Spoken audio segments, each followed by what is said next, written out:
నేపథ్యంలో జగన్ పర్యటనకి ఇప్పుడు జనం వస్తే ఆ జనాన్ని రాకుండా ఆపాల్సినంత అవసరం ఏముంది? దాని వెనక ఏమైనా రాజకీయం ఉందా టీడీపీకి? Simple logic. ఇప్పుడు బేసిక్గా ఏంటంటే పవన్ కళ్యాణ్ వెళ్తే జనం ఎగబడతారు, అవును. జగన్ వెళ్తే జనం ఎగబడతారు, చంద్రబాబు నాయుడు వెళ్తే ఎవరు ఎగబడతారు? వాళ్ళ కార్యకర్తలు. అదేంటంటే దాన్ని ఏమంటామంటే ఇది సంప్రదాయ పార్టీ వాళ్ళది. ఎగబడి వేలలు వేయడానికో బాబు గారు తొడగొట్టండి ఇట్టా గనేవాడు ఎవడన్నా ఉంటాడా? ఈయన మాస్గా చూడరు, ఈయనంతా క్లాసు. కార్యకర్తలు వచ్చి నమస్తే సార్, లేకపోతే జిందాబాద్ బాబు, ఇట్లాంటివే ఉంటాయి.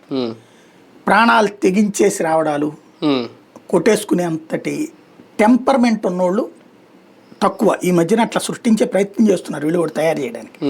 లేకపోతే చంద్రబాబు గారిని అరెస్ట్ చేసి ఇక్కడ దాకా తీసుకొస్తే దారిలో ఎంతమంది వచ్చారని.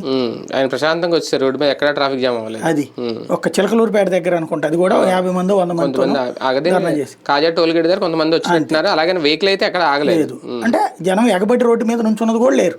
అదే అంటే వాళ్ళకు ఉన్నటువంటి ఇదేంటంటే, అలాగని ఓట్లు తక్కువ, ఓట్లు 30-40% ఉన్నాయి కదా వాళ్ళకు కూడా.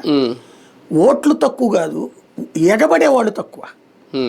ఇప్పుడు జగన్ పని అయిపోయింది ఓడిపోయాక అనేటటువంటి చెప్పాలని వీళ్ళు అనుకుంటున్నారు.